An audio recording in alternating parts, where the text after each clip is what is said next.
શ્રાવણ માસના પ્રથમ સોમવારે સોમનાથ સાનિધ્ય ભાવિ ભક્તોનો સાગર છલકાયો। વહેલી સવારે 4 કલાકે દર્શનાર્થીઓ માટે મંદિરના દ્વાર ખોલવામાં આવ્યા। મંદિર પરિસરમાં પાલખી યાત્રા સમયે પણ મહાદેવ સ્વયં નગરચર્યાએ નીકળ્યા હતા। ગુજરાતના પૂર્વ નાયબ મુખ્યમંત્રી નીતિન પટેલે પણ સોમનાથના શરણે પહોંચ્યા હતા। મહાદેવની પ્રાતઃ પૂજા અને પ્રાતઃ આરતી કરવામાં આવી હતી, તેમજ મહાદેવને પ્રાતઃ વિશેષ શૃંગાર પણ કરવામાં આવ્યો હતો। સવારે 8:30 કલાકે પાલખી યાત્રાનું પણ આયોજન કરવામાં આવ્યું, જેમાં જાણે સ્વયં મહાદેવ નગરચર્યાએ નીકળ્યા હોય તેવા દ્રશ્યો સર્જાયા હતા। સોમવારને પગલે વહેલી સવારે જ ભક્તો 15,000 જેટલા ભક્તોએ મહાદેવના દર્શન કર્યા હતા, ત્યારે સાંજ સુધી લગભગ 50,000 ભક્તો ઉમટી પડવાની શક્યતા છે।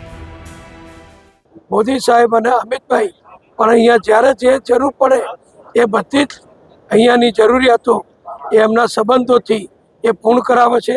અને સોમનાથનું આ કેમ્પસ છે એ આપણે બધા જોઈ રહ્યા છીએ કે છેલ્લા 5 વર્ષમાં તમામ રીતે એનો સાર્વત્રિક જે વિકાસ થયો છે।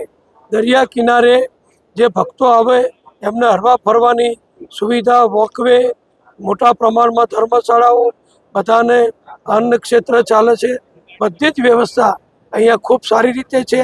અને હવે તો વંદે ભારત ટ્રેન પણ સોમનાથ સુધી આવતી ચાલુ થઈ ગઈ છે, એટલે મોટાભાગના યાત્રાળુઓને ટ્રેનની જ પણ સગવડનો હવે લાભ મળી રહ્યો છે।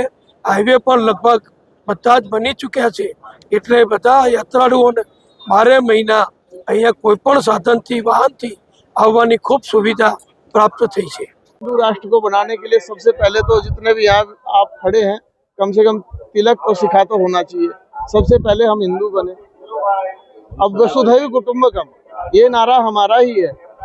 पूरा विश्व ही अपना परिवार है और हिंदू बनने के लिए कोई सर्टिफिकेट की जरूरत नहीं। आप हिंदुओं के संस्कार को मानिए, संस्कारित बनिए, अहिंसा, परमो धर्म इत्यादि जो स्मृति वचन है आप शास्त्रों को मानिए। भगवान हिंदू देवों में श्रद्धा रखिए और दूसरे का अपकर्ष मत करिए, दूसरे ईर्ष्या मत करिए और शास्त्रों का जो भी वचन है उनका स्वाध्याय करिए। आप हिंदू ही हैं।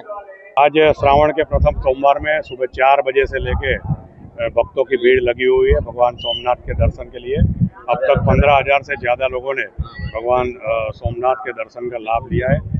मैं नेपाल से आई हूँ। इधर सोमनाथ मंदिर के दर्शन के कारण इतना अच्छा लग रहा है। जब हम मंदिर के अंदर पहुँचे तो एक वाइब्रेशन हुआ, बॉडी में एनर्जी फील हुआ। इतना अच्छा है, सब लोग आना चाहिए ये मंदिर को।